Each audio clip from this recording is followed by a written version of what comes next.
প্রেমের বাজিমাত লিখেছে রোজ ও রোষা। পর্ব সংখ্যা ২৪। ফোনের কর্কশ আওয়াজটা যেন পুরো ঘরটাকে কাঁপিয়ে দিল। টেবিলের উপর ছড়ানো খাতা, নোট, কলম সব কিছুর মাঝখান থেকে একসাথে দুইটা ফোন বেজে উঠতেই চমকে উঠল রোজ আর রোষা। দুজন একে অপরের দিকে তাকালো। চোখে একই প্রশ্ন, একই ভয়, একই লজ্জা। সামনে পরীক্ষা, অথচ পড়া এখনো কমপ্লিট না। তার উপর আজকে সেই ঘটনা। কেউ কাউকে কিছু বলেনি, কিন্তু দুজনের চোখেই সব লেখা যেন। আজ যা হয়েছে সেটা ভুলার মতো না। হীরা তখন বারান্দায় একা বসে, মনটা ভারী। পড়া শেষ করেও তার ভেতরের অস্থিরতা যেন থামছে না। নিচে রাস্তার দিকে তাকিয়ে আছে, কিন্তু কিছুই দেখতে পারছে না, সব কিছু যেন ঝাপসা। অন্যদিকে রোজ ও রোষা দুই শোকে শোকাহত। এক একজনের জীবনে এক একটা ঝড় এসে গেছে আজ। তার উপর বান্ধবী কম বোন বেশি হেরার জীবন, এর নতুন নতুন সম্পর্ক এবং মোড় যেন এক একটা ধাক্কা তাদের জীবনে। দুই পাগল উপন্যাস প্রেমী। গল্প উপন্যাসে এমন মুহূর্ত পড়লে বুক কাঁপতো, ভালো লাগতো। নিজেকে নায়িকার জায়গায় বসিয়ে কল্পনা করলে মনে হতো, আহা কি রোমান্টিক কাহিনী। কিন্তু আজ বাস্তবে ব্লাশিং তো দূরের কথা, পুরো মির্কি রোগী হয়ে গেছে তারা। রোষা মনে মনে বলল, ধুর, এতদিন যা পড়লাম সব মিথ্যা। বাস্তবে এমন হলে মানুষ রোমান্টিক না, সোজা লজ্জায় মরে যায়। ফোনটা এখনও বেজেই যাচ্ছে। দুজনেই বুঝে গেছে এই ফোন সাধারণ কারো না। একই সঙ্গে ফোন হাতে নিয়ে দুজন দুদিকে সরে গেল। রুষার হাত কাঁপছে, বুকের ভেতর ধুকপুকানি এমন, মনে হচ্ছে ফোনের ওপাশ থেকেও শোনা যাবে। অবশেষে রিসিভ করলো। আসসালামু আলাইকুম। ওপাশ থেকে শান্ত ভারী কণ্ঠ। ওয়ালাইকুম আসসালাম। কি করছো লাল গোলাপি? এই লাল গোলাপি নাম ডাকটা শুনেই রুষার কান পর্যন্ত লাল হয়ে গেল। এই তো নোট করছিলাম। আপনি? আমি এই তো একটা গুরুত্বপূর্ণ মিটিংয়ে ছিলাম। ওহ আচ্ছা। একটু নীরবতা, তারপর হঠাৎ, আজ এটা কি ছিল? রুষার বুক ধুপ করে উঠল। কই কি ছিল? কেন, তুমি জানো না তুমি কি করেছো আজ? এবার রুষার মনে হলো পৃথিবী ফেটে গেলে এখনই ঢুকে পড়তো। মনে মনে গালি দিতে লাগলো, শালা লুচ্চা বেটা, যা করছি, এভাবে ঢোল পিটাইতে হবে নাকি? আমার বুঝি লজ্জা লাগে না? আস্তে করে ফিসফিস করছিল, কিন্তু সে জানতো না ওপাশে মানুষটা সব শুনছে। অধীর মুচকি এসে বলল, এই মেয়েটার লাজুক রাগী স্বভাবটা তার ভীষণ ভালো লাগে। সে আবার বলল, যাক ভালো হয়েছে, ওই ফুচকাওয়ালা মামাকে ধন্যবাদ দিতে হবে। সবই তো তার ফুচকা মামার কেরামতি। তা না হলে এমন টেস্টি হানি খেতে পেতাম না আমি আজ। কেউ কি খাওয়াতো আমায়? রুষার চোখ কপালে। এই ছেলে কি বলছে? অধীর থামল না। ভাবছি এখন থেকে মামাকে মাসে মাসে বেতন দিব, প্রতিদিন এমন ফুচকা বানাবে। কি বলো, চলবে তো লাল গোলাপি? রুষার মনে হচ্ছে কান দিয়ে ধোঁয়া বের হচ্ছে। লজ্জা, রাগ, অস্বস্তি সব একসাথে ঘিরে ধরেছে তাকে। সে দাঁত দিয়ে দাঁত চেপে বলল, অসভ্য, লাইভ টেলিকাস্ট কি যা তা বলছেন? আমি জীবনে আর ফুচকা খাবো না। অধীর অবাক হওয়ার ভান ধরে হেসে বলল, এই না কেন? তোমার ১ টাকাও লাগবে না, আমি খাওয়াবো, তাও খেতে হবে তোমায় লাল গোলাপি। একটু থেমে আবার, আর শোনো, অডিও বুক আর উপন্যাস পড়ে বেশি উন্নতি হয়েছে তোমার। ঝাল খাবে, আবার আমাকেও খাওয়াবে। আর এখন থেকে প্রতিদিন এই টেস্ট নিতে হবে আমায়। আমার। না, না বললে তো চলবে না লাল গোলাপি। এইবার রুষা আর পারল না। লজ্জায়, অপমানে, রাগে সব মিলিয়ে ফোনটা কেটে দিল। ফোন কেটে দিয়ে দেয়ালের সাথে হেলান দিয়ে দাঁড়িয়ে রইল। চোখ বন্ধ করে ফিসফিস করে বলল, হায় আল্লাহ, আজ যা করলাম এই ছেলের সামনে এমন করা মোটেও উচিত হয়নি। এরপর নিজেই নিজের মাথায় চাপড় দিল, এমনি এই ছেলের মুখে ব্রেক নাই, এখন তো আমাকে নিয়ে সারা জীবন মজা করবে। রাতটা আজ যেন অন্য সব রাতের চেয়ে আলাদা। চারপাশ নিস্তব্ধ, শুধু জানালার ফাঁক দিয়ে ঢুকে পড়া বাতাস আর সেই বাতাসে পর্দার মৃদু দুলুনি সব মিলিয়ে একটা অদ্ভুত অনুভূতি তৈরি করছে। যেন পৃথিবী থেমে আছে, শুধু দুটো হৃদয়ের শব্দ শোনা যাচ্ছে। একটার নাম রোজ আর একটা সৃজন। ফোনটা কানে চেপে ধরে বসে আছে রোজ। ওপাশে সৃজন একের পর এক কথা বলেই যাচ্ছে, কিন্তু রোজ চুপ। একটা হুম বা হ্যাঁ কিছুই বলছে না। আজকে ঘটনার জন্য লজ্জার মুখ দিয়ে কথাই বের করতে পারছে না সে। কিন্তু এই নীরবতা সৃজনের বুকের ভেতর কেমন করে যেন কাঁপন ধরিয়ে দিচ্ছে। জান, কিছু বলো না প্লিজ। তুমি এমন চুপ করে থাকলে আমার খুব ভয় লাগে। তার কণ্ঠে আজ সেই দুষ্টুমি নেই, নেই কোনো হাসি, শুধু ভয় আর অপরাধবোধ। আই এম সরি জান, আমি জানি আমি ভুল করেছি, কিন্তু বিশ্বাস করো আমি ইচ্ছা করে কিছু করিনি। ওই মুহূর্তে নিজেকে সামলাতে পারিনি। তোমাকে এত কাছে পেয়ে আমি হেরে গিয়েছিলাম নিজের কাছেই। কথাগুলো বলতে বলতে তার গলা ভারী হয়ে আসে। আমি আর কখনো এমন করব না। তোমার অনুমতি ছাড়া তোমাকে ছোঁয়ার কথা ভাববো না। কসম, বিয়ের আগে আমি তোমার দিকে ভালো করে তাকাবো না, যদি তুমি না চাও। কিন্তু প্লিজ চুপ করে থেকো না। রোজ চোখ বন্ধ করে ফেলে। সৃজনের প্রতিটা শব্দ তার হৃদয়ে গিয়ে লেগেছে। এই মানুষটা এত নিচু হয়ে ক্ষমা চাইছে শুধু তার জন্য। তার বুকটা হু হু করে ওঠে। ওপাশে সৃজন আবার বলতে থাকে, জান, তুমি যদি চাও আমি তোমার পায়ে পড়ে থাকবো। তুমি যা শাস্তি দাও আমি মেনে নেব, কিন্তু তোমার এই চুপ থাকা, এটা আমি সহ্য করতে পারছি না। একটু থেমে ভাঙা গলায় বলল, তোমার একটা শব্দ, একটা হুম, আমার পুরো পৃথিবী ঠিক করে দেয় জান। রোজের চোখের কোণা দিয়ে পানি গড়িয়ে পড়ে। সে আর নিজেকে ধরে রাখতে পারে না। হঠাৎ করে ফুপিয়ে কেঁদে ওঠে। এই কান্না শব্দটা যেন সৃজনের বুক চিরে ঢুকে যায়। জান, প্লিজ কেঁদো না প্লিজ। আমার খুব কষ্ট হচ্ছে। তোমার কাঁদলে মনে হয় আমি নিজেই ভেঙে পড়ছি। তার কণ্ঠে আতঙ্ক স্পষ্ট। আমি বলছি না আমি আর তোমার দিকে তাকাবো না, তোমার কাছ থেকে দূরে থাকবো, তবুও তুমি কেঁদো না প্লিজ। রোজ চেষ্টা করলো নিজেকে সামলাতে, কিন্তু কান্না থামছে না। সৃজন হঠাৎ কাঁপা গলায় বলে ওঠে, তুমি যদি এখন কান্না না থামাও, আমি সত্যি বলছি আমি নিজেকে কখনো ক্ষমা করতে পারবো না। আমি নিজের ক্ষতি করে ফেলবো। আমি পারছি না তোমাকে এমন কাঁদতে শুনতে। এই কথাটা শুনেই রোজ যেন হুঁশে ফিরে আসে। না প্লিজ, এমন করবেন না, এমন কথা বলবেন না। তার কণ্ঠ কাঁপছে, কিন্তু এবার সে কথা বলছে। ধীরে ধীরে নিজেকে সামলে নেয় রোজ। একটু চুপ থেকে ভাঙা গলায় বলে ওঠে, জানেন চুমুর চুমুর সাপ্লাইম্যান। সৃজন ধমকে যায়। এই নামটা শুনে তার বুকের ভেতর একটু স্বস্তি ফিরে আসে। বলো জান। রোজ ধীরে ধীরে বলতে থাকে, বাবা মা মারা যাওয়ার পর আমি যখন রাগ করতাম কেউ এসে আমার রাগ ভাঙাতো না। আমি কাঁদলে কেউ বলতো না চুপ করো। কেউ আমার মাথায় হাত রাখতো না। তার গলা আবার ভারী হয়ে আসে। আজ আপনি যেভাবে আমার জন্য কাঁদছেন, আমার জন্য এতটা নিচু হয়ে যাচ্ছেন, এটা দেখে আমার খুব ভয় লাগে। মেয়েটা ওই মুহূর্ত নিয়ে রেগে নেই ভেবে সৃজন আস্তে আস্তে জিজ্ঞেস করে, কেন জান? কারণ এত ভালোবাসা যদি আমি ধরে রাখতে পারবো তো? যদি একদিন আপনি ক্লান্ত হয়ে যান, যদি একদিন আপনি আর এমন না থাকেন। তার কথা শেষ হওয়ার আগে সৃজন দৃঢ়কণ্ঠে বলে ওঠে, থামো। একটু নীরবতা দুজনের ফোনের মধ্যে। আমি ক্লান্ত হব না জান, কারণ এটা কোনো বোঝা না, এটা আমার শ্বাস নেওয়ার মতো। আমি তোমাকে ভালোবাসি, কারণ তুমি আমার অভ্যাস না, তুমি আমার প্রয়োজন। রোজ নিঃশব্দে কেঁদে যায়। সৃজন আবার নরম গলায় বলে, আর তুমি ভয় পাচ্ছ কারণ তুমি আমাকে হারাতে চাও না। এটাই প্রমাণ তুমি আমাকে কতটা ভালোবাসো। রোজ হালকা করে হেসে ফেলে কান্নার মাঝেই। আপনি একটা পাগল। হ্যাঁ, তোমার জন্য, শুধু তোমার জন্য। আর ওই চুমুর সাপ্লাইমেন্ট নামটা লাইফ টাইম কন্ট্রাক্ট। সৃজন হেসে বলে। রোজ একটু দুষ্টামি করে, আগে ডেলিভারি হবে না? না ম্যাডাম, বিয়ের আগে শুধু চোখে চোখে প্রেম আর দূর থেকে আদর।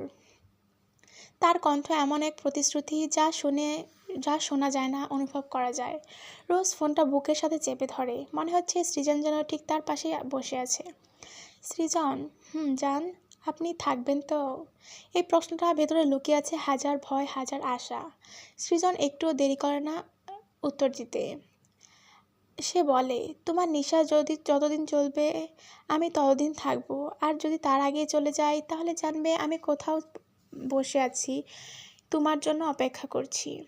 রোজ চোখ বন্ধ করে দেয়, তার ঠোঁটে একটুখানি হাসি, চোখে জল। আজ সে বুঝলো ভালোবাসা শুধু পাওয়া না, ভালোবাসা মানে কেউ একজন তোমার জন্য ভেঙে পড়ে, আবার সেই মানুষটাকে তোমাকে আগলে রাখে।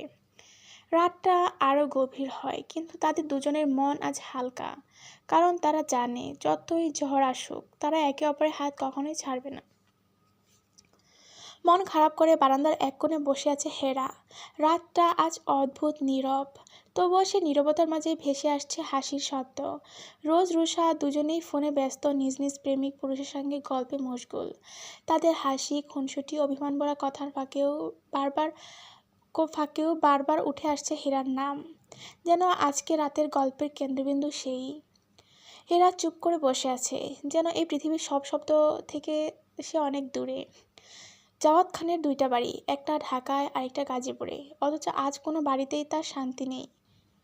কিছুক্ষণ আগে এই বাসায় এসেছিলেন তিনি, দরজার সামনে দাঁড়িয়ে মেয়ের খবর নিয়েছিলেন ঠিকই, কিন্তু ভেতরে ঢুকে আর থাকতে পারেনি। আশেপাশে এই কোলাহল, মানুষের ভিড়, ফিসফাস সবকিছু আজ তার কাছে অসহ্য লাগছে।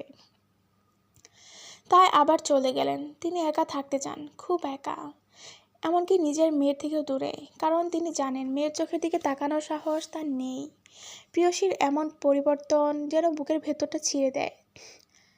যে মেয়েটাকে তিনি সবসময় শক্ত, অহংকারী আর নির্ভীক দেখতে চেয়েছিলেন, সেই মেয়েটার ভাঙা চেহারা তার চোখের কাঁটার মতো বিঁধে। আজ সেই নিঃশব্দ রাতে খুব করে মনে পড়ে কাজল রেখাকে, এই নারী যার জন্য এক সময় নিজের সবকিছু ত্যাগ করতে রাজি ছিলেন তিনি। একটা মেয়ের জন্য আজও মাঝরাতে অন্ধকারে ভিতরে দাঁড়িয়ে হাহাকার করে ওঠে জাওয়াত খান।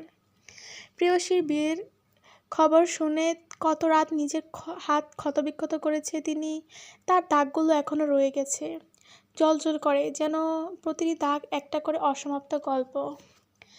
জীবনে একে একে দুইবার ঠকেছেন জাওয়াত খান, তাই তো নিজের প্রাণ প্রিয়সী অর্ধাঙ্গিনীকে এত কাছে পেয়েও মায়ার চাদরে তার গায়ে জড়াতে দেয়নি,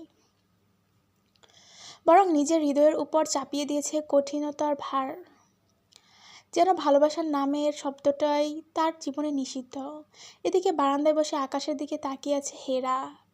পূর্ণিমার গোল চাঁদটা যেন আজ অদ্ভুত উজ্জ্বল, কিন্তু সেই আলো তার বুকের অন্ধকার ভেদ করতে পারছে না। ঠান্ডা বাতাস এসে তার চুল উড়িয়ে দিচ্ছে, চাঁদের আলোয় ভিজে উঠছে তার চোখ। দু গাল বেয়ে নেমে আসা অশ্রুগুলো যেন চুপচাপ সাক্ষী দিচ্ছে তার ভেতরের ভাঙনের।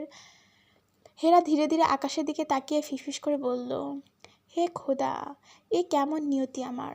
একটা ছেলেকে নিচে নামানোর জন্য এসেছিলাম আমি, তাকে অপমান করতে, তাকে হারাতে, কিন্তু আজ দেখো নিজেই সবার চোখে নিচু হয়ে গেছি। সবার সামনে অপমানিত হয়েছি শুধুমাত্র ওই অহংকারী লোকটার জন্য। তার কণ্ঠ কেঁপে উঠল, চোখের পানি থামানোর চেষ্টা করেও পারল না। না, আমি ছাড়ব না। খুব হিসাব করে, খুব বুদ্ধি করে আমাকে সবার সামনে ছোট করেছে সে। আমার সম্মান, আমার অহংকার সব কিছু মাটিতে মিশিয়ে দিয়েছে, কিন্তু এই অপমান আমি ভুলব না। ঠিক একদিন এই অপমানের হিসাব নেবই। শেষ কথাটা বলতেই তার গলা আটকে গেল। চাঁদের আলোয় বসে থাকা মেয়েটিকে দেখে মনে হচ্ছিল সে শুধু কাঁদছে না, বরং নিজের ভাঙা স্বপ্নগুলোকে বুকের ভেতর শক্ত করে চেপে ধরে আছে। সেই কান্না ছিল নিস্তব্ধ, কিন্তু এত গভীর যে কেউ যদি ওই দৃশ্যটা দেখতো, তার নিজের চোখে হয়তো অজান্তেই ভিজে উঠত। হেরার চোখের কোণে জমে থাকা অশ্রু হঠাৎই গড়িয়ে পড়ল গাল বেয়ে। কয়েক ফোঁটা পানি যেন বুকের ভেতর সব অস্থিরতা নিয়েই বাইরে বেরিয়ে এলো। সে ধীরে ধীরে চোখ বন্ধ করল, কিন্তু চোখ বন্ধ করতেই যেন আরো ভয়ঙ্কর হয়ে উঠল সব কিছু। অন্ধকারের ভেতর হঠাৎ করে ভেসে উঠল একটা মুখ, শেহতাজ খান নাবান। সেই তীক্ষ্ণ দৃষ্টি, সেই আত্মবিশ্বাসী ভরা চোখ, আর সেই অদ্ভুত হাসি। হেরার বুকের ভেতরটা হঠাৎ করে ধক করে উঠল। বুকের মধ্যে তার মনে ভেসে উঠল সেই দিনের দৃশ্য, কবুল বলার সময়ের মুহূর্তটা। কেমন যেন সব কিছু ঝাপসা হয়ে গেলেও সেই মুহূর্তটা স্পষ্ট মনে আছে তার, যখন কাজী সাহেব বলেছিল কবুল। সেই সময় নাবান হঠাৎ করে তাকে নিজের বুকের কাছে টেনে নিয়েছিল, এতটাই কাছে যে হেরা স্পষ্ট শুনতে পেয়েছিল তার বুকের ধুকপুক শব্দ। তারপর হেরার হাতটা নিজের বুকের উপর শক্ত করে চেপে ধরেছিল নাবান। সেই চাপ, সেই স্পর্শ যেন এখনো হাতের তালুতে লেগে আছে। হেরা হঠাৎ করে চোখ খুলে ফেলল। আরেকটা দৃশ্য ভেসে উঠল মনে। নাবান বাইক চালাচ্ছে, চুলগুলো বাতাসে উড়ছে। একটা অদ্ভুত আত্মবিশ্বাসী অ্যাটিটিউড। হ্যান্ডেলে এক হাত, অন্য হাত সানগ্লাস ঠিক করছে। আর সেই স্বভাবসুলভ কথা বলার ধরন, আধা রাগী আধা ঠান্ডা মেশানো কণ্ঠ। হেরার বুকের ভেতরটা হঠাৎ করে কেঁপে উঠল। সে দ্রুত নিজের বুকের উপর হাত চেপে ধরল, যেন হৃদয়ের অস্থির ধুকপুকানি থামাতে চাইছে। তার ঠোঁট কাঁপতে লাগলো। না না না, মাথা নেড়ে নিজেকেই যেন বোঝাতে লাগলো সে। কণ্ঠটা কাঁপছিল। আমি ওই লোকটাকে ঘৃণা করি, শুনছ? আমি তাকে ঘৃণা করি। তার চোখ আবারও ভিজে উঠল। আর সারা জীবন ঘৃণা করব। আমি শুধু প্রতিশোধ নিতে এসেছি। হ্যাঁ, আমি শুধু প্রতিশোধ নিতে এসেছি। তার কণ্ঠে ছিল রাগ, যন্ত্রণা আর একটা অদ্ভুত জেদ। তার পাশে বসে থাকা রোজ অনেকক্ষণ ধরে সব কিছু দেখছিল চুপচাপ। হেরা কাঁপতে থাকা শরীরটা দেখে তার বুকটাও যেন কেমন ভারী হয়ে উঠল। রোজ ধীরে ধীরে হাত বাড়িয়ে হেরার কাঁধে রাখলো, নরম কণ্ঠে বলল, জানিস হেরা পাখি? হেরা ধীরে ধীরে তার দিকে তাকালো। রোজের চোখে অদ্ভুত এক মায়া ছিল। বিয়ে একটা পবিত্র সম্পর্ক। সে একটু থামলো। তুই চাইলে হয়তো অস্বীকার করতে পারবি না, এটা আমি জানি, কিন্তু প্লিজ একটু ভেবে দেখ। রোজের কণ্ঠ ছিল শান্ত এক দৃঢ়তা। আল্লাহ না চাইলে কিছুই হয় না পাখি। আর বিয়ের মতো এত বড় একটা সম্পর্ক, এটা তো এমনি এমনি হয়ে যায় না। হেরা হঠাৎ করে মাথা তুলে তাকালো। তার চোখে তখন রাগের আগুন জ্বলছিল। সে প্রায় চিৎকার করে বলে উঠল, আমি ওই লোকটাকে ঘৃণা করি। ফুল, সত্যি ভীষণ ঘৃণা করি। তার দ্রুত তার শ্বাস দ্রুত হয়ে উঠল। ওই লোকটার জন্য আমার প্রিয় আজ কথা বলার বাকশক্তি হারিয়েছে। কথা বলতে বলতে তার গলা ধরে এলো। চোখের পানি এবার আর থামল না। আজ সে আমাদের থেকে অনেক দূরে, অনেক দূরে। হাতের মুঠো শক্ত হয়ে গেল। চোখে ভেসে উঠল প্রতিশোধের আগুন। আমি তার ক্ষমতা মাটির সঙ্গে মিশিয়ে দেব। আমি তাকে শেষ করে দেব। রোজ গভীর একটা নিঃশ্বাস ফেলল। সে হেরার হাতটা আলতো করে ধরে বলল, পাখি, কেউ পাপ করলে তার শাস্তি আল্লাহ দেন। তার কণ্ঠে ছিল অদ্ভুত এক কোমলতা। তুই শাস্তি দিয়ে নিজেকে দোষী বানাচ্ছিস কেন? হেরা ঠোঁট কামড়ে ধরল। তার চোখে তখনও জেদের আগুন। এটা দোষ না, সে ধীরে ধীরে বলল, এটা তার শিক্ষা। হেরার ঠোঁটে তিক্ত একটা হাসি ফুটে উঠল। আমি আমার দক্ষতা দিয়ে তাকে টপকাচ্ছি, তার মতো ক্ষমতার দাপটে না ফুল। রোজ চুপচাপ শুনছিল। তারপর একটা মৃদু হাসলো। পাখি, আমি জানি তুই খুব শক্ত মনের মেয়ে। সে আবার বলল, কিন্তু কথায় আছে না, নিয়ত গুণে বরকত। রোজের কথাটা এবার একটু গভীর হয়ে উঠল। তার মন জানে তার আসল উদ্দেশ্য কি। কি তুই ভালো উপায়ে করলে উদ্দেশ্যটা কিন্তু খারাপই। হেরা কিছু বলল না, চুপ করে রইল। রোজ আবার বলল, আর একটা কথা বলি? হেরা তাকালো। রোজ হালকা দুষ্টু হাসি দিয়ে বলল, তোর ওই চকলেট টাইপ হিরোটাকে দেখ। হেরা ভ্রু কুঁচকে ফেলল। মানে? রোজ বলল, সে কিন্তু তিতিরকে রেখে তোকে বউ হিসেবে স্বীকার করেছে। সে ধীরে ধীরে বলল, তিতির মেয়েটা নাবান ভাইয়ের জন্য কতটা পাগল তা তুই জানিস।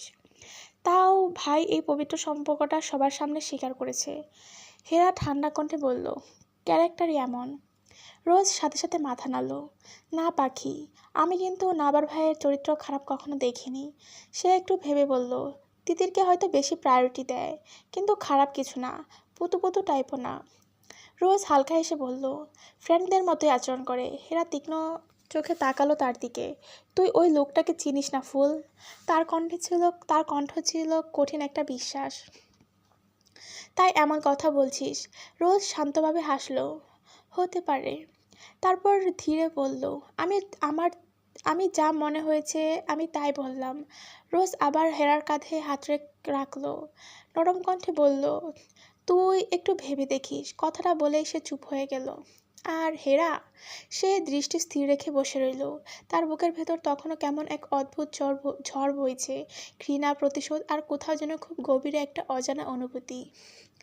রাতটা অস্বাভাবিকভাবে নীরব। নদীর বুক চিরে ধীরে ধীরে এগিয়ে যাচ্ছে কয়েকটা স্পিডবোট। চারপাশে ঘন অন্ধকার, শুধু দূরের কোনো আলোয় কাঁপতে কাঁপতে জ্বলছে। সেই নৌপথ দিয়ে আজ পাচার হচ্ছে প্রায় 100 কোটি টাকার মাদক। পুরো অপারেশনটা নেতৃত্ব দিচ্ছে নিলয়। কাগজে কলমে সবকিছু নিখুঁত, লোকজন, পথ, সব সময়, সব হিসাব করে সাজানো। তবুও তার চোখের সামনে বারবার ভেসে উঠছে হেরার মুখ। নৌকার ধারে দাঁড়িয়ে সিগারেটের ধোঁয়া ছাড়তে ছাড়তে নিলয় নিজের মনে মনে বিড়বিড় করে উঠল, কেন এমন করছো তুমি হেরা? আমায় আমায় হয়ে যাচ্ছ না, আমার হয়ে যাচ্ছ না কেন? কেন আমায় ভালোবাসা তোমার চোখে পড়ছে না? তার চোখে কাজে আসার তার চোখে কাজে আসার পর সেই কাছে আসার পর সেই পরিচিত কঠোরতা নেই আজ। যেন কোনো এক অদৃশ্য চিন্তা তাকে ভিতর থেকে গ্রাস করে রেখেছে। টিমের একজন এসে বলল, বস, সব কিছু ক্লিয়ার, আর 10 মিনিটের মধ্যে মাল উঠাবো। নিলয় শুধু মাথা নেড়ে সম্মতি দিল, কিন্তু তার দৃষ্টি তখনও দূরের অন্ধকারে আটকে আছে। সে জানে না, অনেকক্ষণ ধরেই দূর থেকে তাদের গতিবিধি নজর করছে সিআইডির 4টি বিশেষ টিম। ঝোপের আড়ালে কারোগালির ভেতর ওয়্যারলেস হাতে কয়েকজন অফিসার ফিসফিস করে বলছে, টার্গেট কনফার্মড। নিলয় নিজে আছে টিমে, অর্ডার পেয়ে ঘেরাও করব। রাতের বাতাসে উত্তেজনার ঘন গন্ধ। অবশেষে সময় এলো। নিলয়দের গাড়িগুলো যখন নদীর ঘাট ছেড়ে নির্জন রাস্তায় উঠল, ঠিক তখনই হঠাৎ সাইরেনের কর্কশ শব্দ। চারদিক থেকে হেডলাইট জ্বলে উঠল। মুহূর্তের মধ্যে রাস্তা ঘিরে ফেলল কয়েকটা কালো জিপ। সিআইডির হেড তিনি খুব সাবধান করলো সবাইকে, কেউ নড়বে না। চিৎকার করে উঠল সেই হেড অফিসার। এই মুহূর্তের জন্য নিলয় স্তব্ধ হয়ে গেল, যেন হঠাৎ করে বাস্তবে ফিরল সে। তার চোখে তখন বজ্রপাতের মতো তীক্ষ্ণ দৃষ্টি। Damn it! ফিসফিস করে বলেই সে দ্রুত পকেট থেকে কালো মাস্কটা মুখে ভালো করে এঁটে নিল। পর মুহূর্তে কোমর থেকে বের করলো তার পিস্তল। টিমের লোকজন তখনও বুঝে উঠতে পারেনি কি হবে, কিন্তু নিলয় বিদ্যুৎ গতিতে গাড়ির জানালা দিয়ে ঝুঁকে একের পর এক গুলি চালাতে শুরু করে। সোজা গিয়ে লাগলো সিআইডির গাড়িগুলোর চাকায়। দুইটা গাড়ি সঙ্গে সঙ্গে সঙ্গে কেঁপে উঠে বসে গেল রাস্তার মাঝখানে। Cover, cover! চিৎকার করে উঠল সিআইডির অফিসার।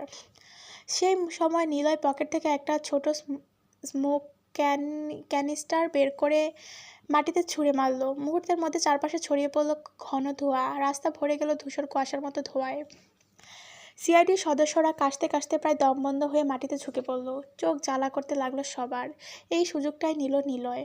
ধোঁয়ার আড়ালে সে দ্রুত গাড়ি থেকে নেমে পড়ল। তার টিমের লোকজনও নির্দেশ বুঝে গেল মুহূর্তেই। চলো এখনই! নিলয় নিচু স্বরে বলতেই সবাই ছুটে গেল অন্ধকারের দিকে। কয়েক সেকেন্ডের মধ্যেই তারা গায়েব।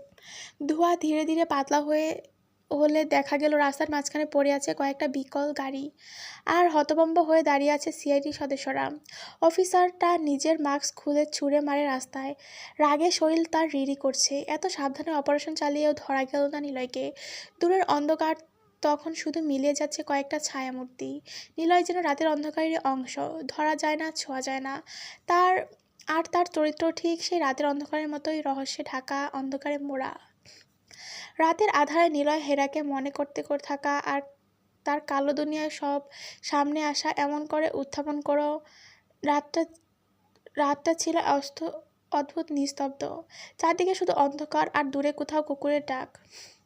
নিলয় একা দাঁড়িয়েছিল তার বিশাল বাড়ির বারান্দায়, হাতে সিগারেট, কিন্তু অনেকক্ষণ ধরে সেটা জ্বলছে। টান দেওয়ার কথা তার মনে নেই। তার চোখে যেন কোথাও দূরে আটকে আছে, সেই জায়গায় যেখানে বারবার ভেসে উঠছে তার একটা মুখ, আর সেটা হেরার। 100 কোটি টাকার কাজ আজ লসে গেল তার একটু ভুলের জন্য। সে নিচু গলায় বলে উঠল, এই দুনিয়ায় আমি সব হারাতে পারি, কিন্তু তোকে না পেলে আমি সব ধ্বংস করে দিব। রাতের বাতাস যেন আরও ঠান্ডা হয়ে গেল। দিনের আলোর সাথে আবার সে হয়ে গেল সবার ক্রাশ বয় নিলয় চৌধুরী। নতুন রূপে আবার ধরা দিল হেরার সামনে। আমি তোমায় ভালোবাসি হেরা, তুমি সেটা জানো।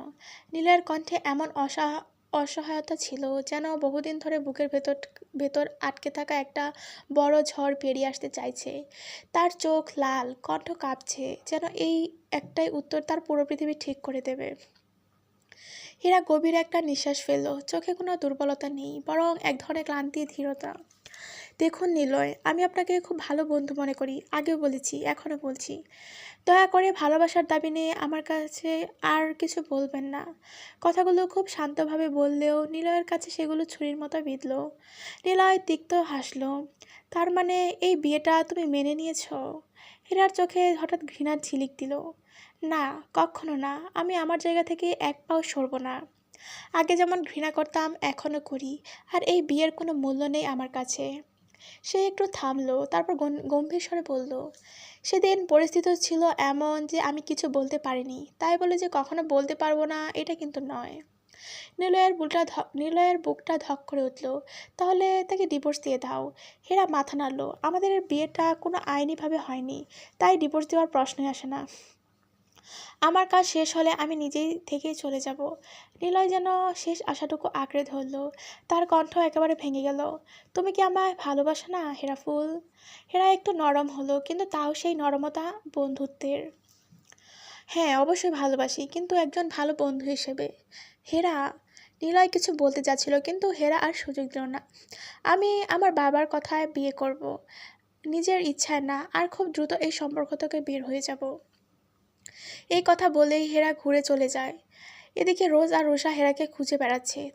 তাদের প্রেমিকরা স্পষ্ট করে বলে গেছে হেরার দিকে নজর রাখতে, কিন্তু হেরা কারো কথাই শুনে না।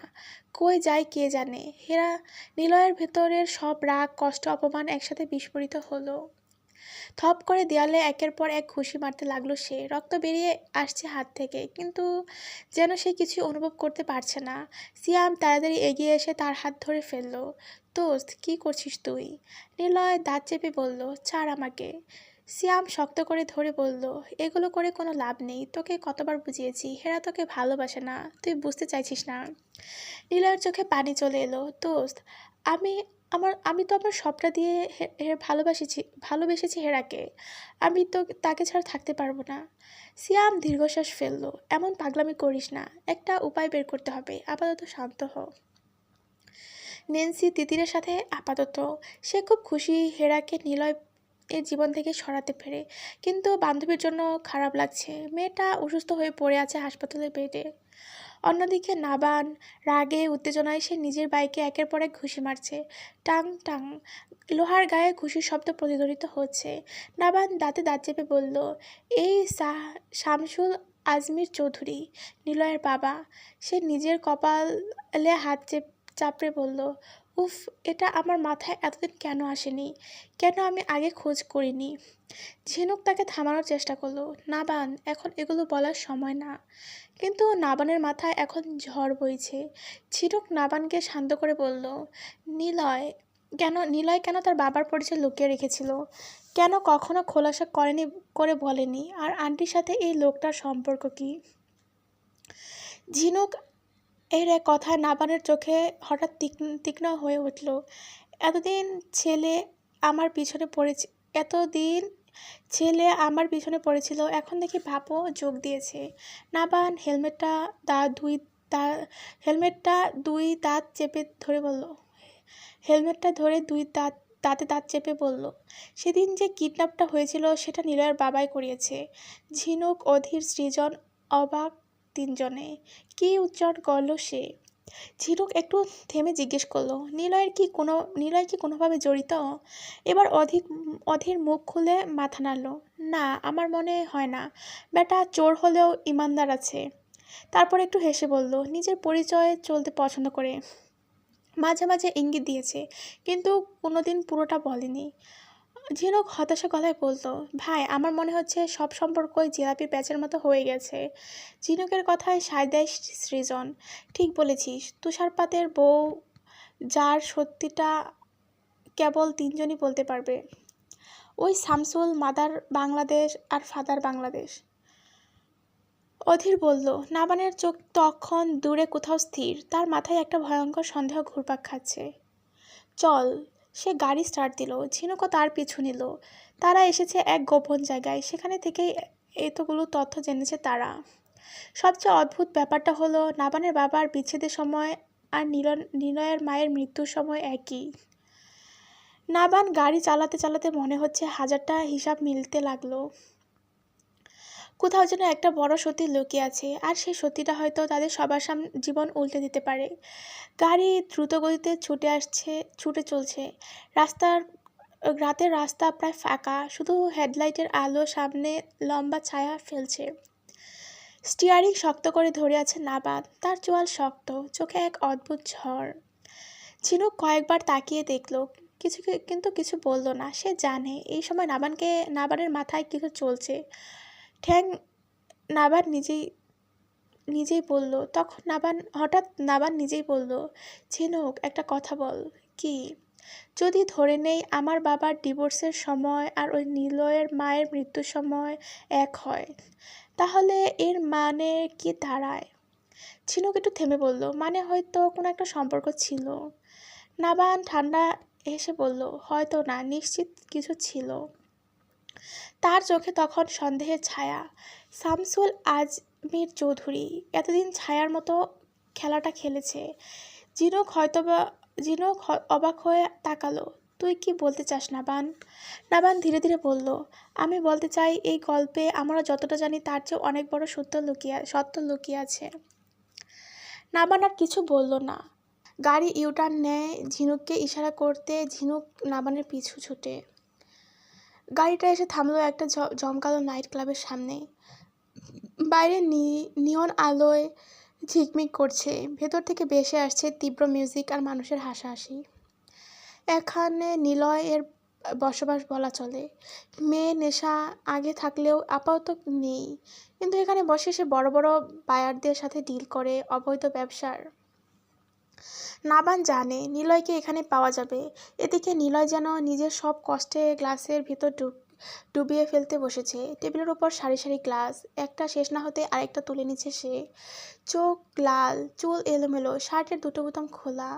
সে ঢুলুঢুলু চোখে সামনে তাকিয়ে বিড়বিড় করতে লাগলো, হেরা আমায় চায় না, চাক বা না চাক, বাট তাকে আমি চাই, সে আমার, শুধু আমার। তারপর গ্লাসটা তুলে ধরে যেন কাউকে চ্যালেঞ্জ করলো, শুনছিস পৃথিবী, হেরা আমার, কেউ তাকে আমার থেকে নিতে পারবে না। ঠিক তখনই হঠাৎ করে কেউ তার কলার শক্ত করে চেপে ধরলো। ধপ করে চেয়ারের থেকে উঠে দাঁড়িয়ে গেল নিলয়। সে টলতে টলতে সামনে তাকালো। নাবান। নিলয়ের নেশা যেন একটু বাড়লই। ওই কে রে? এত বড় সাহস, তুই আমার এই নিলয় চৌধুরীর কলার ধরছিস? সে আঙুল তুলে হুমকি দিল, জানিস আমার বাবা মন্ত্রী, আমার কলার ধরার জন্য তোকে সারাজীবন জেলে বসতে হবে। চারপাশের কয়েকজন তাকিয়ে আছে, কিন্তু নাবানের চোখে কোনো ভয় নেই। নাবানকে সবাই খুব ভালো করে চেনে, আর নিলয়ের ব্যাপারেও জানে, যদিও সে নিজের পরিচয় দিতে পছন্দ করে কোনো এক কারণে।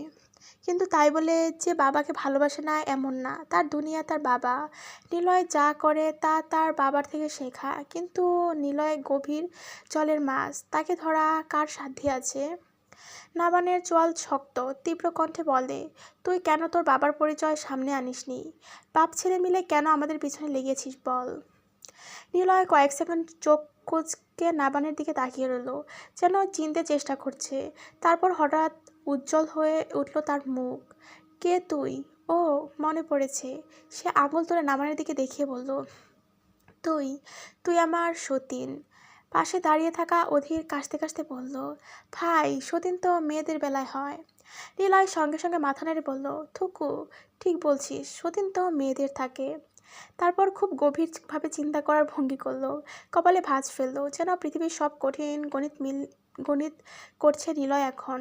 হাসি দিয়ে বলল, তাহলে তুই তুই আমার সিয়াম সতীনের মেল ভার্সন, কি যেন দোস্ত? সিয়াম চুপ করে দাঁড়িয়ে আছে, তার নেশা নেই বললেই চলে, তাই সে পরিস্থিতি কি হতে যাচ্ছে এটাই দেখছে। নিলয় একটু থেমে আবার উল্লাস করে বলে, ও, বুঝেছি, তুই আমার শতান।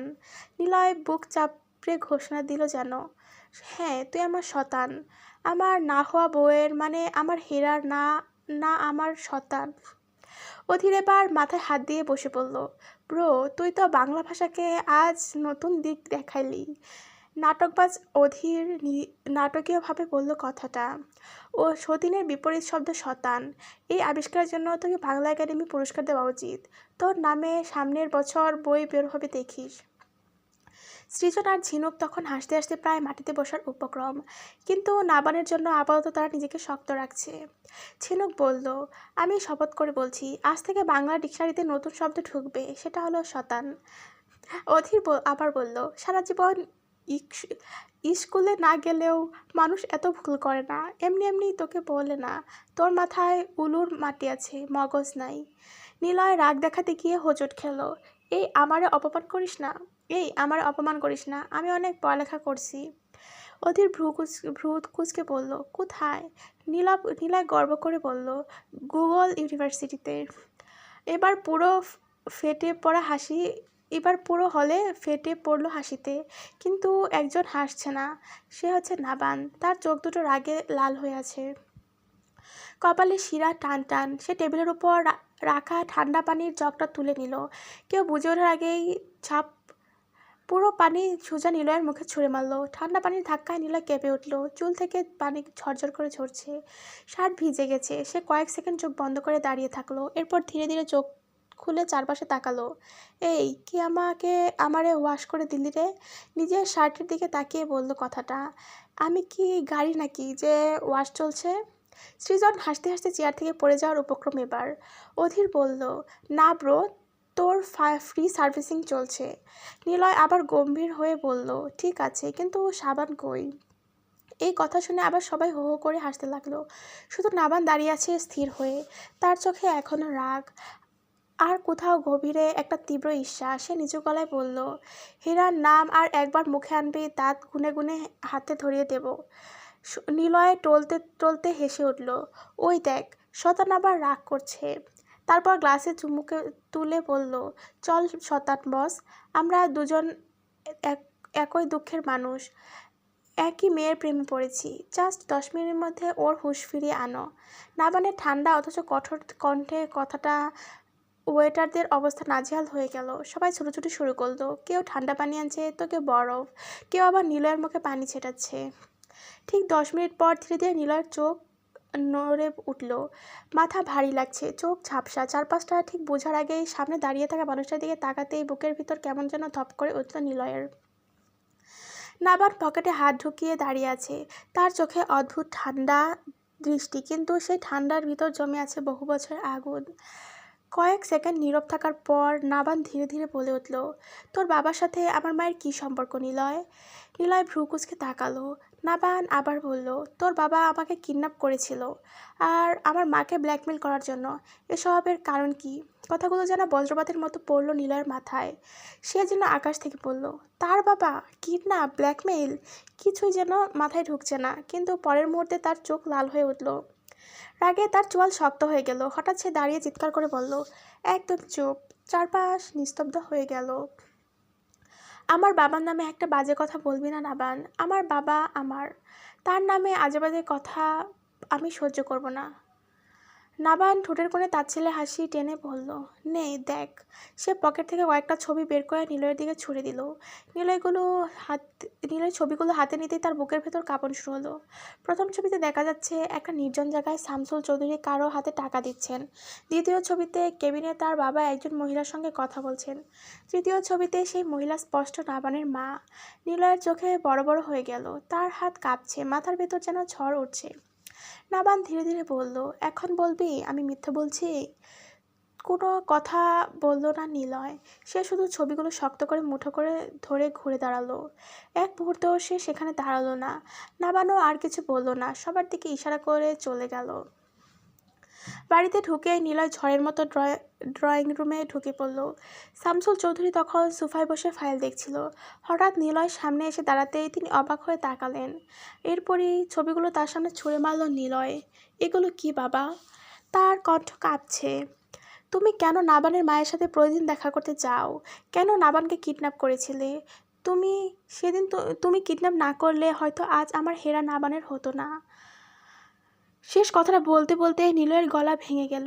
কেন করলে বাবা, কেন করলে? ধপ করে মেঝেতে বসে পড়ল সে। তার বুক উঠানামা করছে, চোখে জমে থাকা রাগ, কষ্ট আর অপমান একসাথে বের হয়ে আসতে চাইছে। নিলয় শামসুল চৌধুরীর প্রথম স্ত্রীর সন্তান। তখন শামসুল চৌধুরী মেয়েদের নেশায় মত্ত থাকতেন। মদ, জুয়া, নারী সবকিছুতেই ডুবে থাকতেন তিনি। নিলয়ের মা কিছু বললেই মারধর করতেন। শেষ পর্যন্ত সহ্য করতে না পেরে একদিন চলে যান তিনি নিলয়কে রেখে। স্ত্রীকে সহ্য করতে না পারলেও নিলয় ছিল শামসুলের চোখের মণি। ছেলেকে তিনি মোমের মতো করে বড় করেছেন, কিন্তু বড় হওয়ার সাথে সাথে নিজের কালো ব্যবসার দুনিয়ায়ও টেনে নিয়েছেন তাকে। আজ সেই কালো দুনিয়ায় নিলয় বাবাকেও ছাড়িয়ে গেছে। সবাই তাকে ভয় পায়। নিলয়ের মায়ের সাথে তার শেষ দেখা হয়েছিল যখন সে ক্লাস 10-এ পড়ে। সেদিন তার মা চুপি চুপি তাকে দেখতে এসেছিল। অনেক কাঠখড় পুড়িয়ে নিলয়ের বাবা তাকে সব জায়গা থেকে ছেলের কাছে যাতে না আসতে পারে সেই ব্যবস্থাই করেছে। নিলয়ের মার তখন মরণব্যাধি ক্যান্সারে আক্রান্ত ছিল। শেষবারের মতো ছেলেকে দেখতে এসেছিলেন। সেদিন নিলয়ের মা প্রথম জানতে পারে তার বাবার আসল রূপ। সেদিন থেকেই বাবার প্রতি তার ভেতরে জমে উঠে চাপা রাগ। তবুও সে বাবাকে ছেড়ে যেতে পারেনি, কারণ একটা কথা সবসময় তার কানে বাজে। নিলয় মাথা নিচু করে বসে আছে। বিয়ে এমন একটা সম্পর্ক আর মায়া এমন একটা অনুভূতি যদি নির্দিষ্ট কারোর প্রতি লেগে যায় তাহলে দুনিয়ার আর কাউকে ভালো লাগে না।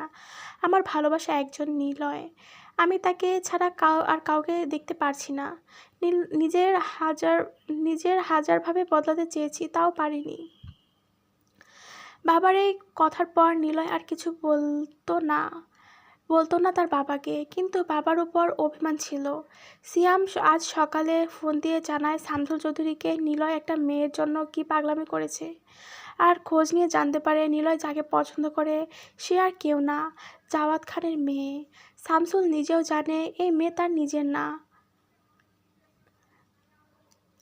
জাওয়াদ খান এর বিয়ের ব্যাপারটা তার এক লোক বলেছে প্রথমে মিথ্যে প্রেজেন্ট করতে চেয়েছে কাজল খানের সামনে। পরে শুনতে পারে বিয়ে করেছে জাওয়াদ খান, আর তার মেয়ে আছে। সেই মেয়ে নিজের নামে বড় করেছে। সেই দেশ থেকে তারা নেপালে চলে যায়। আর এরপর শামসুল হাজারো খোঁজ নিয়ে জাওয়াদ খানের ঠিকানা বের করতে পারেনি। নিজের ছেলে নিজের মতো অবস্থা দেখে তিনি ভেঙে পড়েন। আর মনে মনে সমস্ত রাগ জিদ তাদের উপর পড়ছে। নিচ থেকে ছেলেকে উঠিয়ে বলতে থাকে। শামসুল চৌধুরীর বুকটা কেঁপে ওঠে। এই কি তার সেই শক্ত ছেলে? তিনি এগিয়ে এসে নিচে বসে পড়লেন নিলয়ের সামনে। তারপর দুহাতে ছেলের কাঁধ ধরে ধীরে ধীরে তাকে উঠিয়ে বললেন, আমি জানতাম না বাবা, জাওয়াদ খানের মেয়েকে তোমার পছন্দ। তার গলায় অপরাধবোধ মিশেছিল। এটা একটা ভুল হয়েছে। নিলয় নিঃশ্বাস আটকে বাবার দিকে তাকিয়ে আছে। শামসুল চৌধুরী আবার বললেন, আমি তোকে বলেছিলাম না একটা মেয়ের জন্য আমি পুরো সংসার শেষ করে দিয়েছি। তার চোখে তখন পুরনো কষ্টের ছাপ। সেই মেয়ে আর কেউ না, শেহতাজ খান নাবানের মা, অ্যাডভোকেট MLA কাজল খান। কথাটা শেষ হতেই যেন সময় থেমে গেল। নিলয়ের চোখ বিস্ফোরিত হয়ে উঠল, মুখ ফ্যাকাশে হয়ে গেল। সে যেন শুনেও বিশ্বাস করতে পারছে না। মাথার ভেতর হাজারটা প্রশ্ন ঘুরছে। কাজল খান, নাবানের মা, আর তার বাবার অতীত। তার ঠোঁট কাঁপছে, কোনো শব্দ বের হচ্ছে না। শামসুল চৌধুরীর ছেলের সেই অবস্থা দেখে আবারও ভেঙে পড়লেন। কিন্তু নিলয় হঠাৎ বাবার হাত শক্ত করে ধরে ফেলল। তার কণ্ঠ কাঁপছে, চোখে এক অদ্ভুত পাগলামি। আমি আমি কিছু জানি না বাবা, সে মাথা নেড়ে বলতে লাগলো। আমি কিছু জানি না, অতীত শত্রুতা কিছু না, আমি শুধু হেরাকে চাই। তার কণ্ঠ যেন ভেঙে যাচ্ছে। বাবা, আমার হেরাকে চাই, আমি ওকে ছাড়া বাঁচতে পারবো না। তার চোখ দিয়ে তখন অঝরে পানি পড়ছে। শামসুল চৌধুরী কয়েক সেকেন্ড চুপ করে ছেলের দিকে তাকিয়ে রইলেন। তার নিজের ভেতরও আজ আগুন জ্বলছে। অতীতের অপমান, হারানো ভালোবাসা, আর নিজের ছেলের ভাঙন অবস্থা। তিনি ধীরে ধীরে নিলয়ের মাথায় হাত রাখলেন। তার চোখে তখন কঠিন একটা সিদ্ধান্ত। চিন্তা করো না, গভীর দৃঢ় কণ্ঠে বললেন, তুমি যাকে চাইছো তাকে আমি তোমার করে এনে দিব। নিলয় অবাক হয়ে বাবার দিকে তাকালো। শামসুল চৌধুরীর চোখ তখন ঠান্ডা কিন্তু ভয়ঙ্কর। সব কিছুর একটা সময় থাকে, একটা পদ্ধতি থাকে। তিনি ধীরে ধীরে বললেন, আমি যেভাবে বলবো ঠিক সেভাবেই এগোবে। তার ঠোঁটে অদ্ভুত এক কঠিন হাসি ফুটে উঠল। এই খেলাটা এবার আমি খেলবো। আর নিলয় তখনও শুধু একটাই কথা বলছে, আমার হেরাকে চাই বাবা, শুধু আমার হেরাকে। নাবান তার বাবার সাথে দেখা করেছে, অনেক কিছু জানার চেষ্টাও করেছে, কিন্তু ফলাফল শূন্য। নিলয় চুপচাপ।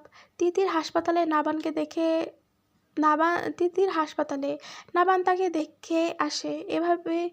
এভাবেই পরিস্থিতি ছিল কিছুদিন। হঠাৎ জাওয়াত খান ভার্সিটিতে গিয়ে তাদের বের হতে বলে, স্যারদের অনুমতি নিয়ে। কি হলো বাবা, কই নিয়ে যাচ্ছ? রেডি হও জলদি। জাওয়াত খান তাড়াহুড়া করে মেয়েদের নিয়ে চলে গেল। ভার্সিটি থেকে হেরা আর রোশাকে নিয়ে সোজা গাড়িতে তুলে নেন জাওয়াত খান। মেয়েদের কোনো কথা শুনলেন না, কোনো প্রশ্নেরও উত্তর দিলেন না তিনি। সেই অদ্ভুত তাড়াহুড়ার মধ্যেই তাদের মধ্যে ঢুকে গেল এয়ারপোর্টের ভেতর। ওদিকে রোজ সারাটা ক্লাস জুড়ে কিছু বলার সুযোগই পায়নি। বুকের ভেতর অজানা এক অস্থিরতা কুরে কুরে খাচ্ছিল। ক্লাস শেষ হতেই সে ছুটে যায় তাদের আড্ডাখানায়। সেখানে সৃজন বাইকের উপর বসেছিল। নাবান কোনো কাজে বাইরে গেছে। বাকি সবাই প্রায় উপস্থিত। দূরে থাকা রোজকে দৌড়ে আসতে দেখে ঝিনুক হঠাৎ দাঁড়িয়ে উঠল। রোজের অবস্থা দেখে সৃজন লাফ দিয়ে বাইক থেকে নেমে পড়ল, মেয়েটাকে ধরে ফেলল। রোজ যেন হাঁপিয়ে উঠছে, চোখ মুখ লাল হয়ে গেছে, কপাল ভেজা গামে যেন দৌড়ে আসতে আসতে সমস্ত শক্তি ফুরিয়ে গেছে। ভয় মিশ্রিত চোখে সৃজন বলে উঠল, রোজ জান, কি হয়েছে তোমার? এমন দেখাচ্ছে কেন তোমাকে? সৃজনের বুক ধড়ফড় করতে শুরু করলো রোজের এমন অবস্থা দেখে। পকেট হাতড়িয়ে নিজের মায়ের নেয়া হাতে বানানো রুমালটা রোজের মুখে নিয়ে ঘাম মুছে দিতে লাগলো। ঝিনুক বুঝতে পারল রোজ অতিরিক্ত দৌড়ানোর কারণে হাঁপিয়ে গেছে। তার হাতে থাকা ঠান্ডা পানির বোতলটা এগিয়ে দিয়ে সে নরম গলায় বলল, নাও রোজ, এটা খেয়ে নাও। আগে একটু রিল্যাক্স হও, তারপর বলো কি হয়েছে। আর রোষা হেরা কোথায়? তুমি একা কেন রোজ? রোজ একা নিঃশব্দে পানির বোতল শেষ করে ফেললো। তারপর একটু শ্বাস সামলে কাঁপা কণ্ঠে বলতে শুরু করলো, জাওয়াত আঙ্কেল রোজ আর রোষাকে নিয়ে চলে গেছে। আমি অনেকবার ফোন দিয়েছি, কিন্তু তাদের ফোন বন্ধ। আমার খুব ভয় করছে আপু, কোথায় নিয়ে গেল তাদের? কথা শেষ হতে না হতেই সৃজন অবাক হয়ে উঠল। মানে কি বলছো ভাবিজি? আমার লাল গোলাপিকেও নিয়ে গেছে? অধীর গম্ভীর ভয় মিশ্রিত গলায় বলে উঠল কথাটা। আজ নাবান এমন জায়গায় গিয়েছে সেখানে ফোনও ধরবে না। চল আগে তাদের বাসায় গিয়ে দেখি, হয়তো সেখানে গেছে। ঝিনুকের কথায় সৃজন মাথা নাড়ে। ইদানিং ঝিনুক প্রায়ই বাইক নিয়ে আসে। তারও একটা কারণ আছে, হুটহাট তাদের বের হতে হয়। তুষারকে অনেক বুঝিয়েছে, বুঝিয়ে বাইক নিয়ে আসে। অধীর বাইক স্টার্ট দেয়, ঝিনুক গিয়ে তার পেছনে বসে, আর সৃজনের বাইকের পিছনে বসে রোজ। রোজ সাধারণত বাইকে উঠতে ভয় পায়, কিন্তু আজ ভয় পাওয়ার সময় নেই। সৃজন বুঝতে পারল মেয়েটা ভয় পাচ্ছে। সে একটু পিছনে ঘুরে রোজের ঘামে ভেজা উদ্বিগ্ন মুখটার দিকে তাকালো। এরপর আলতো করে তার কপালে একটা চুমু খেয়ে বলল, আমি আছি জান, ভয় নেই। এই সৃজন থাকতে ভয় কিসের? আমাকে শক্ত করে ধরে বসো, বনুদের কিছু হবে না, না বানাচ্ছে, তুমি রিল্যাক্স হও। কথাগুলো শুনে রোজের চোখ থেকে দুফোঁটা জল গড়িয়ে পড়ল। বোনের মতো প্রিয় বান্ধবীদের হারানোর ভয়ে বুকের ভেতর ছুরির মতো বিঁধছে তার। তবুও সৃজনের কথায় সে একটু সাহস পেল। আসলে এমন বন্ধু কয়জনের ভাগ্যে জোটে। কখনো কখনো বিপদের কথা ভাবলেই বুক ভেঙে আসে, চোখে পানি চলে আসে। সত্যি হেরা আর রোষা ভীষণ ভাগ্যবতী, কারণ তাদের জীবনে রোজের মতো একটা বন্ধু আছে যে তাদের জন্য নিজের সব কিছু ভুলে যেতে পারে। সৃজনও বুঝতে পারছিল রোজের মনের অবস্থা। তার নিজেরও এমনই লেগেছিল একবার, যখন নাবান বিপদে পড়েছিল। বন্ধুকে হারানোর ভয় মানুষকে ভেতর থেকে ভেঙে দেয়। কিন্তু বাসায় গিয়েও তারা হেরা আর রোষার কোনো খবর পেল না। সেই মুহূর্তে রোজের বুকটা যেন ভেঙে গেল। সে আর নিজেকে সামলাতে পারল না, ফুপিয়ে কেঁদে উঠল, কাঁপা কাঁপা গলায় বলল, আবার হেরা পাখি আর রসুন রানীর সাথে কি আমার আর কোনোদিন দেখা হবে না? তার কণ্ঠে এমন অসহায়তা ছিল, যেন পৃথিবীর সবচেয়ে আপন দুটো মানুষকে হারিয়ে ফেলেছে সে। রোজের কান্না দেখে সবার চোখে পানি চলে গেছে, যেন পুরো ঘরটা একটা অদৃশ্য শোকের ভারে নুয়ে আছে। রাত তখন ঠিক 8টা। নাবানের বাড়ির ড্রয়িং রুমে সবাই বসে আছে, কিন্তু কেউ যেন ঠিক করেও বসে নেই। অস্থিরতা, ভয় আর দুশ্চিন্তা সবার বুক কেঁপে উঠছে বারংবার। রোজ তো থামছেই না। একটানা কাজ শেষে বাবা মা মারা যাওয়ার পর মামিদের সাথে বড় হওয়া মেয়েটা জীবনে খুব বেশি আপন মানুষ পায়নি। হেরা আর রোষাই ছিল তার বন্ধু, তার সব, বোন, সঙ্গী, আশ্রয়। একই এই কয়েক মাসে নিজের কাছের মানুষ হয়ে গিয়েছে তারা, আর আজ তারা নেই, কোথায় গিয়েছে কেউ জানে না।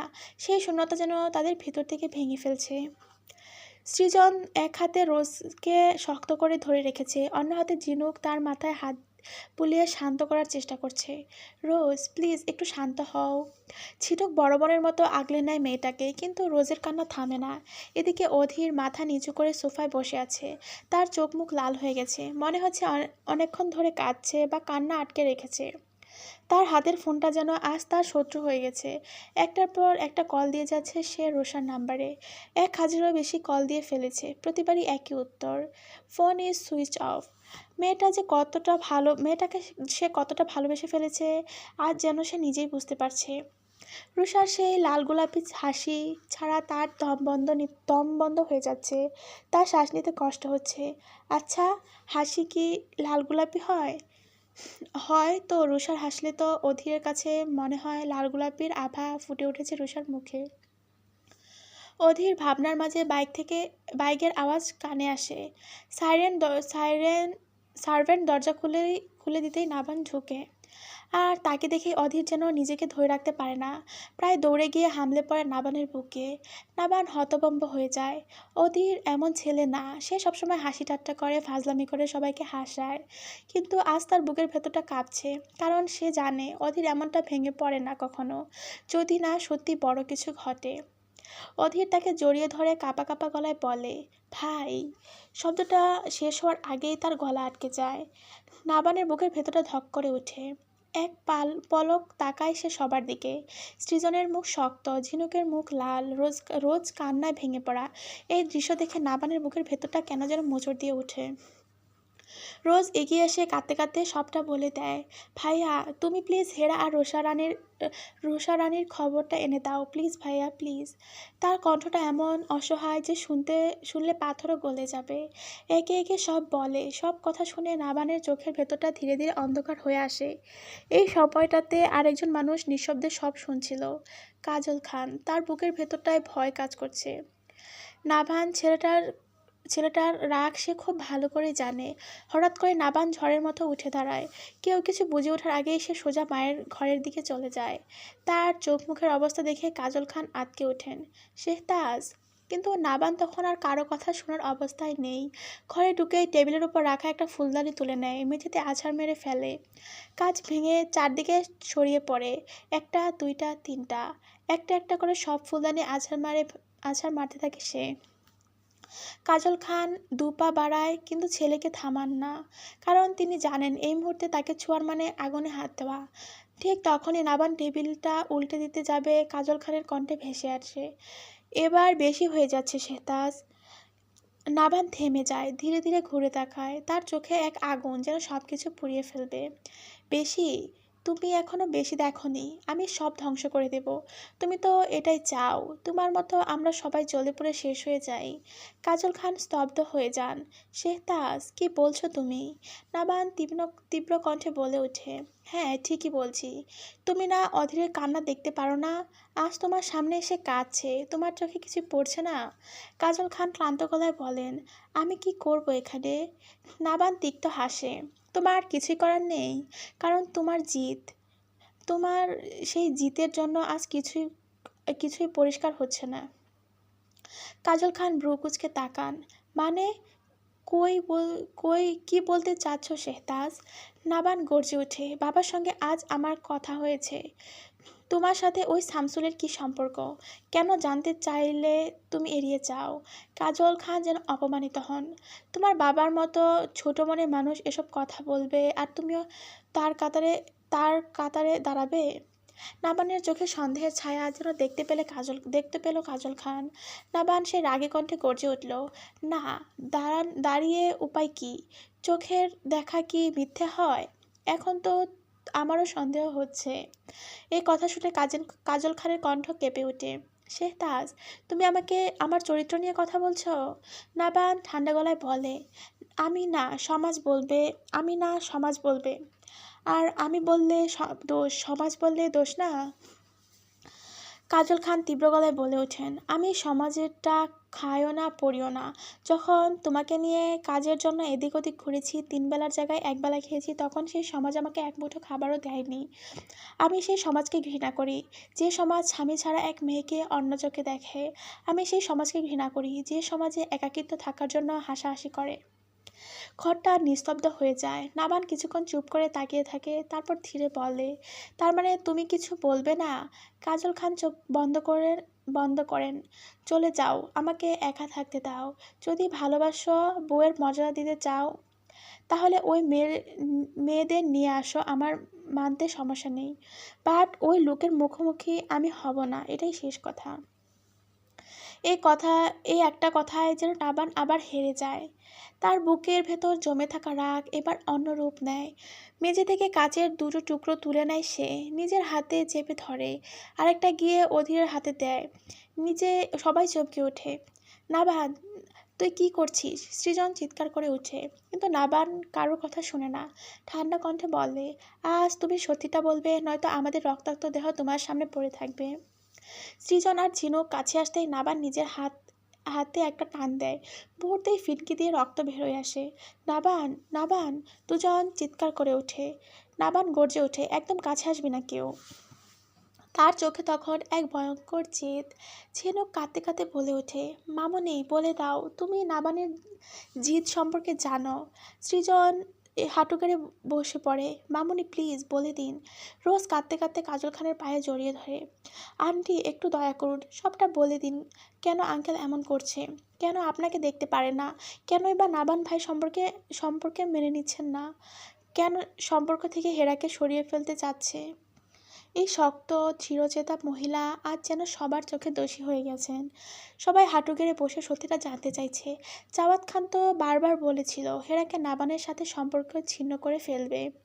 যখন রোষা আর রোজ বুঝিয়েছিল, তখন জাওয়াত খান বলেছিল এই এই সম্পর্ক তিনি মেনে নেবেন না। দরকার হলে ছেলের কাছে অপরাধী হয়ে থাকবেন, তাও এই সম্পর্ক মেনে নেওয়ার মতো না। তাহলে সে তার নিজের কাছে অপরাধী হয়ে যাবেন। কথার বরখেলাপ তিনি করবেন না কখনো। এই বিয়ে জায়েজ হলেও তিনি এই বিয়ে কখনো মানবেন না। সেদিন ছেলে মেয়ের ইজ্জতের কথা ভেবে চুপ ছিল। আর কত বেজ্জতি করবে ছেলে মেয়েদের। কিন্তু বাসায় এসে সম্পূর্ণ চেঞ্জ করেছে তার মত। সম্পূর্ণটা রোজ নিজ চোখে দেখেছে ও শুনেছে। হঠাৎ নাবান অধীরের হাতের কাজটা টেনে দেয়। অধীর ব্যথায় চিৎকার করে ওঠে, তার হাত থেকে রক্ত ঝরছে। নাবান সেই রক্তমাখা গলার কাজ ঠেকিয়ে দেয়। কাজল খান ছুটে যান। শেহতাজ, ও লেগে যাবে, ছাড়ো। তার কণ্ঠ কাঁপছে। ও পিঁপড়ার কামড়ও সহ্য করতে পারে না, তুমি জানো। ছাড়ো, আমার কলিজা লেগে যাবে, ও ব্যথা পাচ্ছে। অধীর চোখ দিয়ে পানি ঝরছে। সে জানে তার কিউটি পাই, তার মাদার বাংলাদেশ তাকে কতটা ভালোবাসে। তার একটু রক্ত দেখে কেমন হাইপার হয়ে গেছে। কে বলে নিজের গর্ভের সন্তানের জন্য মানুষ সব করে? তারা ভুল। অধীর তো এই সামনে দাঁড়িয়ে থাকা মাঝবয়সী সাহসী নামকরা সুন্দরী মহিলার গর্ভের সন্তান না। তা অধীরের কিছু হলে এই মহিলা পাগল হয়ে যাবে। কথায় আছে না, পালা জিনিস এর জ্বালা বেশি। তার থেকে বড় কথা, কারো দেয়া সম্পদের তিল পরিমাণ যে ক্ষতি করতে পারে না কাজল খান। তাই তো সইয়ের দেওয়া সেরা উপহারটা দিয়ে গেছে তার জীবনের বিনিময়ে। সেই জিনিসটা যে বারবারই অমূল্য কাজল খানের কাছে। অধীরকে তিনি এমন করে মানুষ করেছে। নাবান একটু বুঝবার পর কিছুটা কষ্ট করলেও অধীরকে একেবারে মোমের মতো করে মানুষ করেছে কাজল খান। সেই ছেলে রক্তাক্ত দেহ কাজল খান কখনোই দেখতে পারবেন না। সেটা অধীর ও নাবান ভালো করে জানে। ভাইয়ের বুদ্ধিমত্তার পরিচয় পায় চোখ দেখে। গলায় ছুরি যে নাবান ইহ জিন্দিগিতে পারবে না, সেটা অধীর ভালো করে জানে বন্ধু মহলের সবাই। তাও ভয়, এত কিছুর মধ্যে যদি একটু লেগে যায় তো কি হবে। এই ভয়টাই পাচ্ছে সবাই। অধীর বুঝে আজই শেষ সুযোগ, এই সুযোগ হাতছাড়া করা যাবে না। আজ তার ভেতরেও এক অদ্ভুত সাহস জন্মেছে। রক্ত ঝরতে ঝরতে সে দাঁতে দাঁত চেপে বলে, না ভাই, তুই আমায় মেরে দে। সবাই স্তব্ধ হয়ে যায়। অধীর কাপা গলায় বলে, আমিও চাই আমাদের একটা সুন্দর সংসার হোক। আমার মায়ের দিকে কেউ আঙুল না তুলুক। আমি তোর মতো এত কিছু সহ্য করতে পারবো না। তার উপর ভালোবাসার মানুষটাও নেই, তাহলে বেঁচে থেকে কি হবে? মেরে দে ভাই, মেরে দে। নাবান নিঃশ্বাস নেয়। তাহলে তাই হোক, রাগ আর জিদ নিয়ে তারা বাঁচুক, আমরা না হয়। সে কাজটা আরও একটু চেপে দেয়। ঠিক তখনই কাজল খানের কণ্ঠ ভেঙে আসে। না শেহতাজ, না। তিনি ভেঙে পড়েন ছেলেদের এমন কর্মকাণ্ড দেখে। কাপা গলায় বলে, আমি বলবো, নিজের ক্ষতি করো না। তোমাদের তোমাদেরই তোমরাই তো আমার বেঁচে থাকার সম্বল। এই কথা বলেই তিনি ডুকরে কেঁদে ওঠেন। রোজ আর ঝিনুক ছুটে গিয়ে তাকে জড়িয়ে ধরে, আর সেই মুহূর্তে পুরো ঘরটা ভরে যায় কান্নার শব্দে, যেন দুঃখরা চারপাশে ছড়িয়ে আছে কাজল খানের।